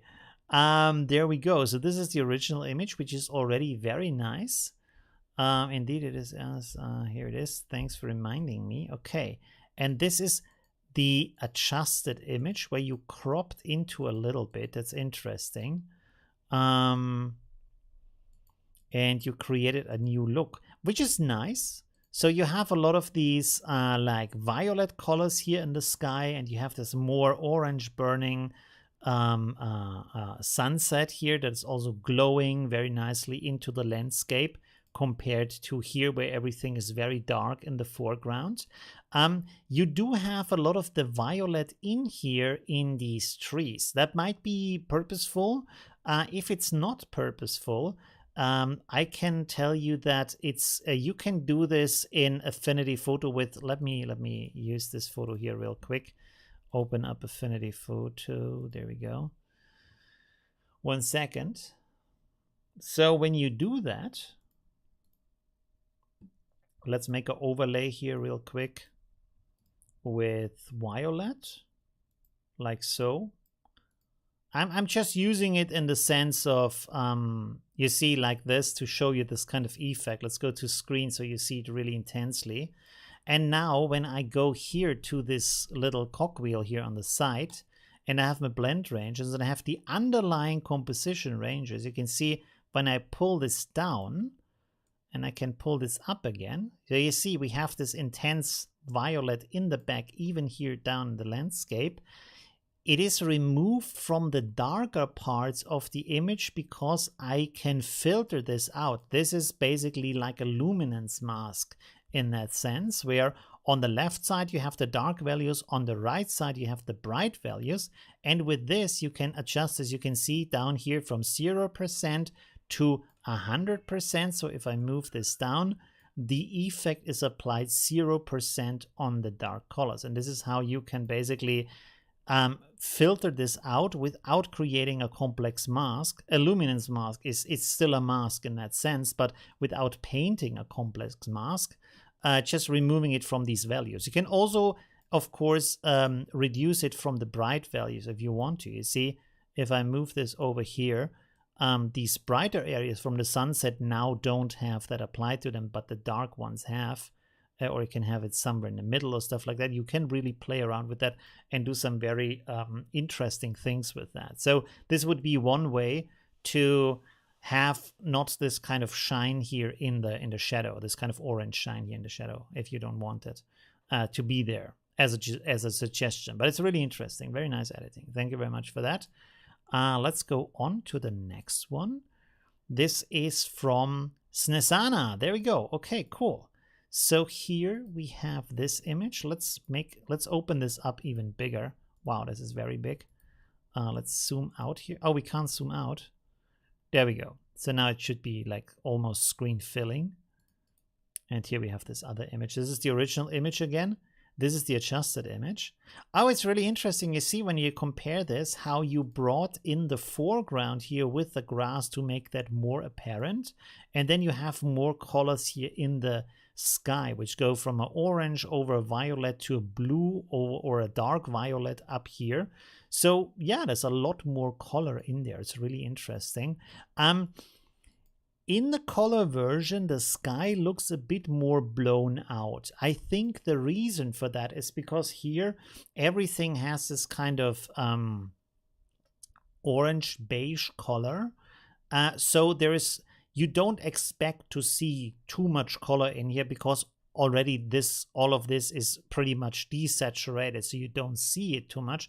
But here, because these colors are more intense and then they are not so much in here, it looks more overexposed, like there is something missing, especially in that area where before it's equally overexposed, but it connects with these other desaturated areas in a different way, right? So here you really apparently see the lack of color in that area. What you could do in that case is to apply that also to these areas. Now the thing is, if you do that, if you blend something with an area that's completely white, this area might not pick up the color. Let me show you real quick. So we have this, and let's now make a rectangle here and then give this rectangle a certain color. Let's go again with the violet and then see with the blend modes here. Yeah, let's go with this one, with the add blend mode. Or we can also, wait, let me see. Let's go with the add blend mode because it's pretty harsh. So you can see that still this here is completely white. So when I color pick that area here, does it changes the rectangle too? Wait a second, I have to go back here. You see, when I color pick this, it's still completely white. You see? So what you can do here is when you, for example, you create a curve and then you push this down here a little bit. Whoops, that was not what I intended. When you pull this down here a little bit, for example, like this, so the image can't be completely white. The problem is when you blend it and it's completely white, it's already at the maximum. There is nothing more that can be done. But if you reduce the maximum bright point of your image, nothing can be completely white, and then the blend mode can mix it with something because there is a little bit of gray in there. So now if we do the same color picking over here, you can see that we have a bit of violet. Not much, but a hint, and you can still see it. You can already see that there is a little bit of that. So if you would have like this kind of orange that you're using here, and you reduce the maximum bright point, you can make this a similar color as the sky in the background. Another way, by the way, to do this, rather than having this kind of complex curve here, is that you can go here to levels, and there you have the output white level, which means the maximum that the white can become. And so if you move this down, you see already that it's becoming darker, which means it can't go brighter than this. So you can say, I want to have this at 95, which still looks bright at your screen, but it's not completely white. And so in that sense, when we blend this again, you can see again, this is violet. Sorry, we have this still turned on. So you can see that this is still a little bit violet. Can you see the difference? I think you can, right? Let me color pick this again here in this point that was, in that point that was white before. When we color pick this, you can see it's a little bit, it's not up here completely white, it's a little bit down here, which has a bit pink. And of course, when you push this lower, there is more and more and more pink until it's completely pink, of course, because no values anymore. Okay, so that's an easy way to do that, to have a white area pick up a little bit of the color. All right, let's go back here. Thank you very much for that, Snesana. Really cool, very interesting edit. Here we have the next one from Florence. Okay, cool. There we go. Is this big enough? Can you see everything, or should I make that bigger? It's probably big enough, right? Okay. Yeah, so this is the edited version. And this is the original version. Okay. What I see with a lot of these pictures is that a lot of like the color is used in a very intense way. So when you look at this image here, let's copy this over again here. When you go into the image, you can see, well, it's very pixelated, but you can see that here the values are very much eaten up by the colors. You have a lot of blue here, you have a lot of orange here. This is maybe because of this kind of a gradient map trick that I've shown you, that you have these opposing values in here. So blend that a little bit softer, make it more, reduce the opacity of the effect. Don't have this kind of harsh effect, because you can see down here, especially in this area here, it looks more like a graphic design, like a print, you know, like a vector shape, rather than the original natural flow of water that is going on here, because it's just a little bit too intense what you do with that. So let's go in here, copy that over real quick to here. Let's go like this. Okay, so when I do this, let's go here with the gradient map like so. And then again, we can actually use it with these harsh colors, so you can easier see what's going on. You see, when I have it like this, you have these very opposing values in here from the gradient map, and they are very intense on the image. So when you just use opacity here to reduce that effect a little bit, by the way, we can't do that right now because we're not in a blend mode. Let's go here to soft light. Soft light doesn't show you enough. Let's go to hard light instead. You see, when I have this at 100%, it looks very, very intense. But when I reduce the opacity, I can bring in only like a hint of the color. Of course, it's still the wrong color. I'm just showing you. And so you see at a certain point, it becomes like too much. It overwhelms the image. Of course, again, this is hard blend mode. This is just to show you so you can see it easier on the screen. But by reducing the opacity, you can just blend it with the image, right? So if we would have here values that fit probably a little bit better, let's delete this one here and say, let's say blue, and then go over here and let's say orange, like so. Make the blue a little bit different though. Let's go like this, might be interesting.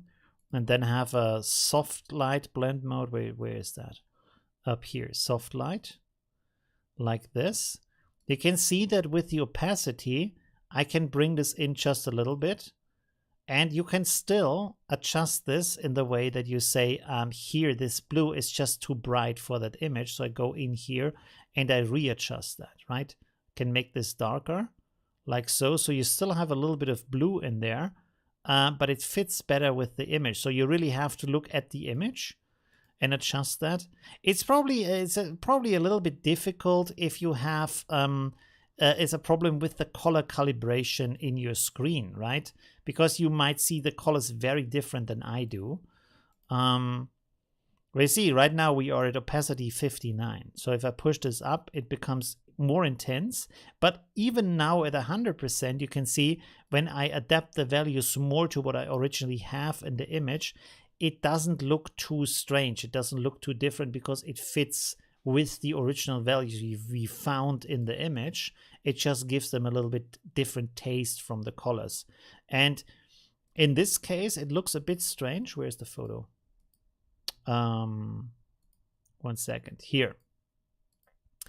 It looks strange also because when you look at the values, I still have this here. Okay, cool.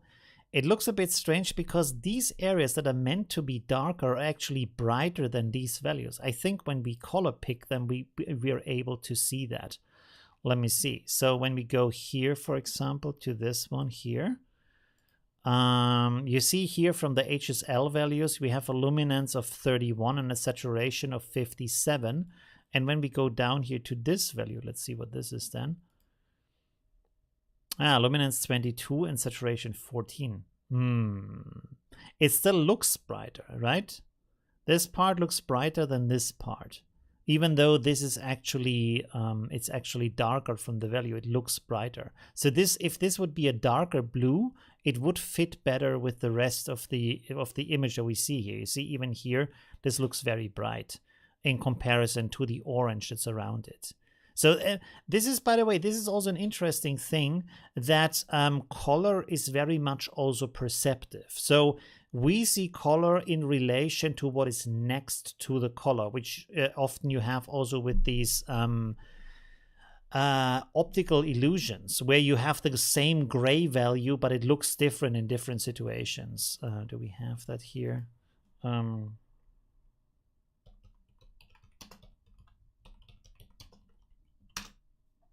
gray squares, this one here, right? When you look at, where is that? I think this is, yeah, this is an example. This is an example here, where you have these two grays, A and B, and they are the same gray, and we see them differently because this appears to be in light and this appears to be in shadow, but these are exactly the same grays. Let's copy them over. So it's very much dependent also on what is happening next to it, not on the pure color values. So see, when I have this, when I pick this gray here, I hope now it works like that. Yeah, it's a 44 gray. See, no color, no saturation, 44 from the luminance because it's a gray value, 44. And we go down here, and this is also 44. They are the exact same grays, right? It's really amazing how our mind works. It's really, really hard to see that. So let me copy this out of here. There we go. So now I have this as a separate rectangle. You can see this. And when I move it down here, this is magic, huh? That is magic. It looks the same here. It looks the same here. And then it suddenly looks brighter than the rest. And here it looks the same as this. That is absolutely crazy. You see that? I move this around. Let's connect these two. That is mind-blowing. And even though it's connected, still the brain is not able to see it. It looks like a gradient. It does not look like there's just one gray. That is really, really strange how our brain works, right? Yeah, this is how much your vision is influenced by that, right? Okay, anyways, let's go back here to our weekly challenge. Okay, the next one is from Niels. Thank you very much, Florence, for that. Really cool. The next one is from Niels. So here we have the adjusted photo, and this is the original photo. Really interesting. The original is very nice, but not too much going on. Not very expressive. From the colors, and then the adjustment is pretty nice. Very, very cool. And you also have a bit of separation here that you can see the sky is very orange, and then you have a bit of a little bit of a, is this kind of a violet blue in here in the water? There's a little bit of a blue tone, at least it looks like that to me. When you compare this to the original image, you can see. And so also the water has become a lot brighter in here. So it's a lot more apparent. But it's nice to see how much separation is happening. I'm not quite sure why you added these dark clouds up here, what that is. It limits the photo to the top, but why would you make the sky darker up here? So that is interesting.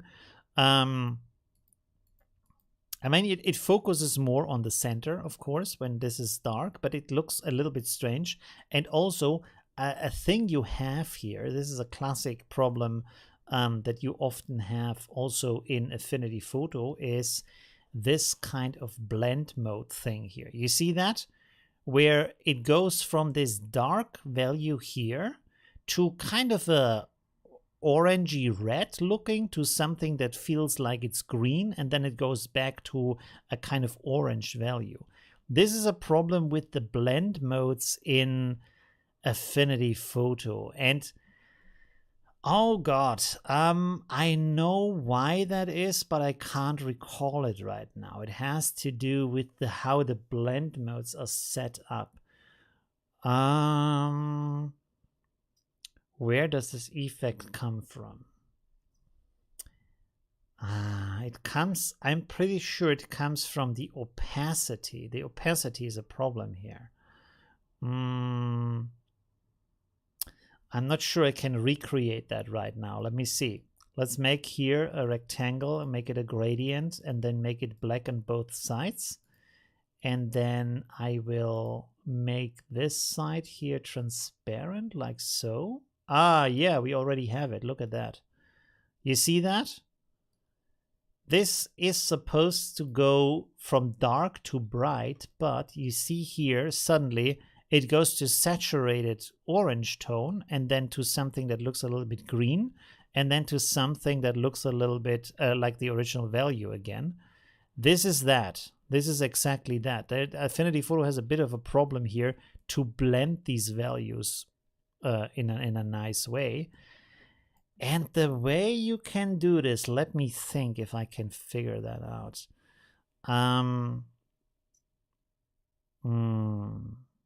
How did that work? There's a trick to do that. Is it in a group? No, it's not a group. There's a certain way, there's a workaround that you have. Oh, I know it. When you have this, it doesn't work with a rectangle because this is kind of gradient blending, which is not really an explanation for that. But look at that now, what I'm doing here. Let me actually undo this real quick. So I will move this over here like so. And you see here is the effect. And then I move this over here. Let me maybe rotate them because the effect was stronger when it was to the side. You can see here it is and there it is. Now look at that. I rasterize one. Oh, it didn't actually change. I thought this was it. I thought when it's pixel it changes, but it didn't.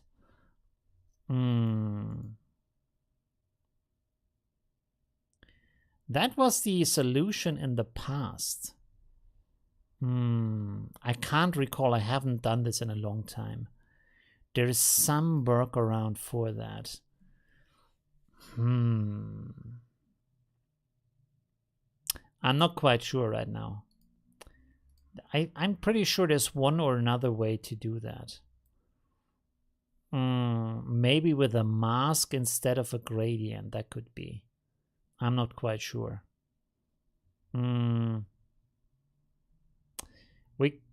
Well, never mind. I think that's too much for right now. There's some workaround to avoid this kind of strange effect here, but I just can't recall right now how that would work. Okay, let's go back here. Thank you very much, Niels. Very nice. Really like that. I'm a bit confused with the dark part on the top, but really cool still. Wow, there's another one that's very extreme. This is a classic thing. A classic mistake at the beginning is to just use too much color, too intense. Of course, I'm not saying this like in general, because maybe this is what you wanted to create, which is also okay. If this was your goal, that's great.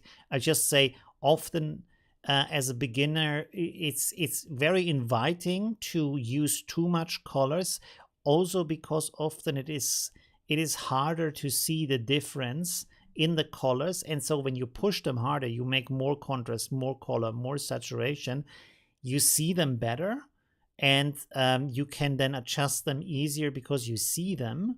But for the outside world, or even when you look at the photos later on, they look too intense. So a way to do that is to avoid that a little bit, is to set it up exactly as you would with these intense colors and contrasts and everything, and then tone everything down. Put everything together and reduce the opacity of everything to make it a little bit lighter. Push it a little bit below the value that you would think looks good. And then usually when you come back afterward, it looks good to your eyes, right? So this is the original. Wow, there's quite an intense change here. So you really turned that into a magnificent sunset with a sun added to that. That's interesting. Wow, you did a lot of things here. Of course, there is some blending problems here. You see here with the mask or with the selection at the side. Let's open this up separately.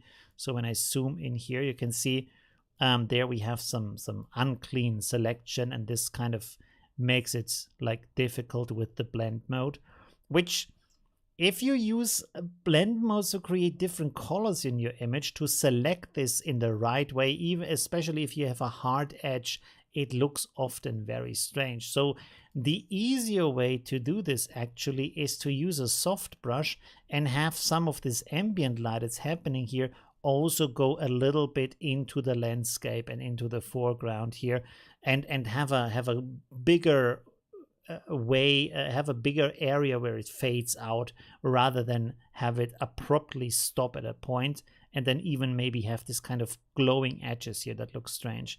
What I don't quite understand is why you didn't color that part of the image. Like everything here, the sea and everything has this intense orange light from the sunset, but for some reason the sunset doesn't reach that area here. That's quite strange. I don't know why that is. And then these colors in the foreground are actually similar to the original picture, interestingly enough. And then you added some more colors here in the foreground. You see here some more saturation and contrast.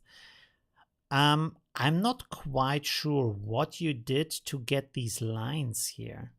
You see, when you look into that, you have some lines here. It's actually the same lines you have here in the background. I'm not sure what is happening here for that. Is this? No, the original picture doesn't have these lines. So this has to be an artistic choice. And I guess you wanted to turn the sky in the background into sort of a long time exposure kind of effect. And this is why these stripes are here, although they would be more like a flowing water from left to right.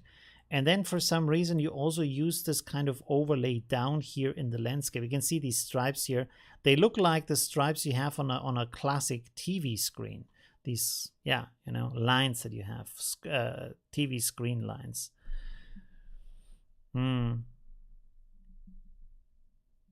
They are different on my screen than on your screen. It's interesting because you also look at it on my screen, on your screen.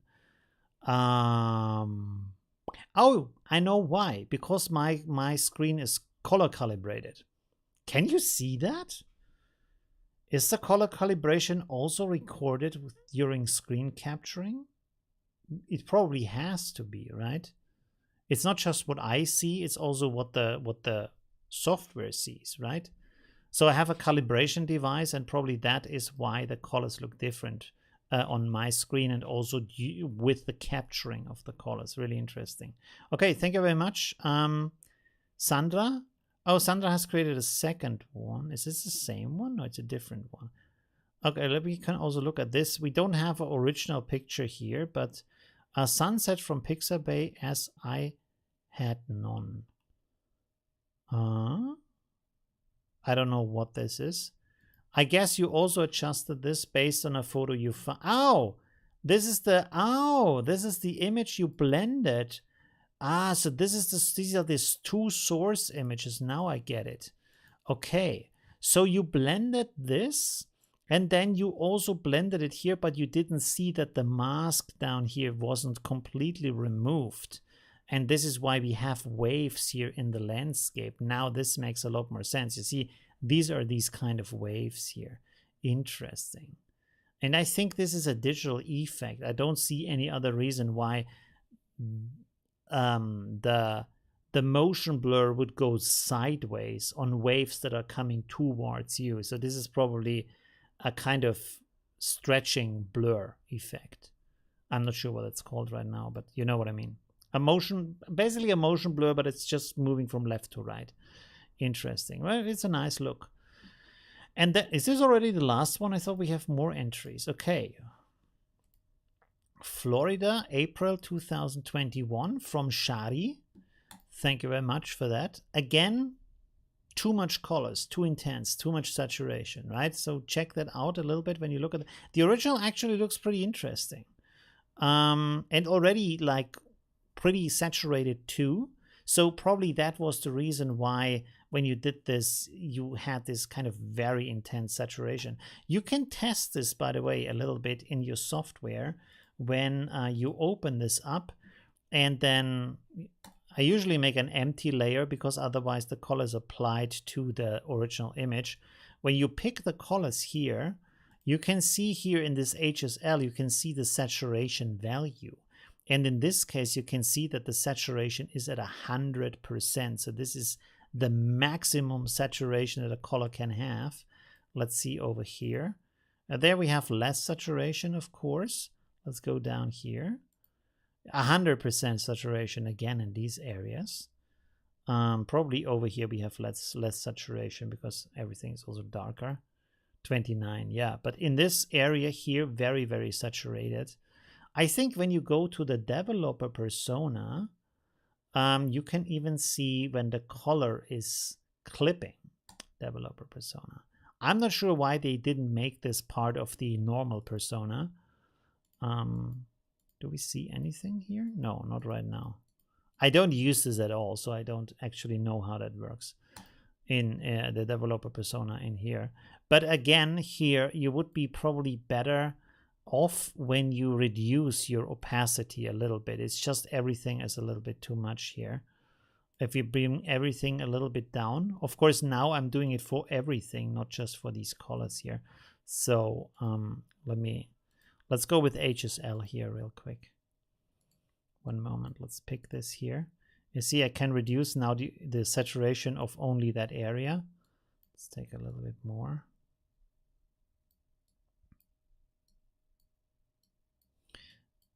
Yeah, it's of course not the right way to do that, but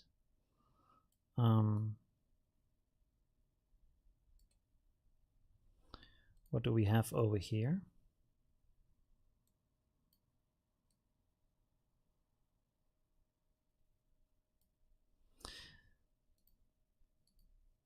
So you can see when you reduce it a little bit to make it less less intense. Of course, you would usually do that with the original adjustments, not afterwards with HSL.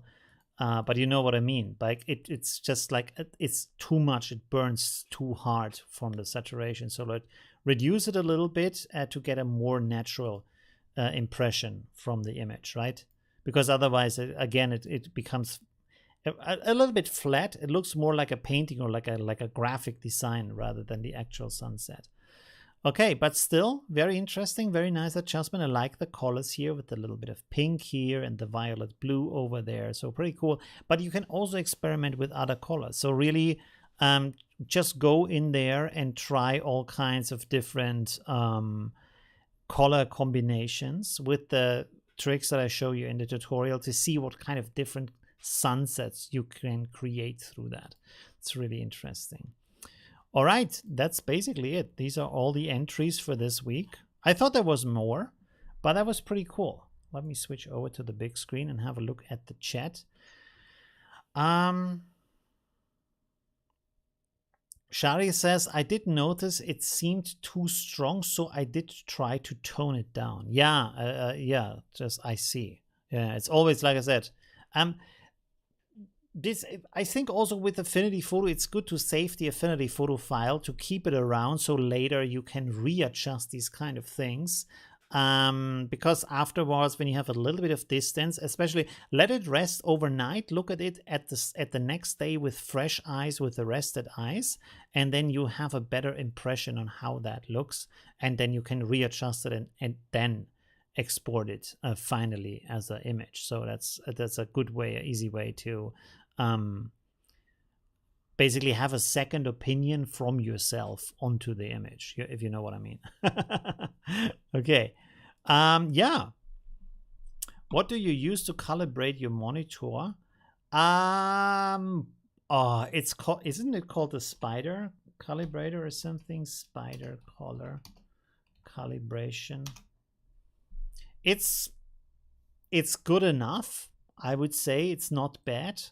I have no experience with other devices, to be honest, so I don't know. This is the device that I'm using, Spider Color, Data Color Spider X Pro, and I bought that together with this box here, which also has this kind of color map in here. And this kind of thing for the gray values. The color map is a little bit useless in the sense that the software only works with Lightroom and Photoshop, but not with Affinity Photo, because it creates a preset for Lightroom rather than a color profile. And other brands, there's a second brand for these kind of things that is very famous. They create color profiles that you can actually load sorry, that you can actually load into the image, so that can work with Affinity Photo. This does not work with Affinity Photo, so that's a little bit of a downside.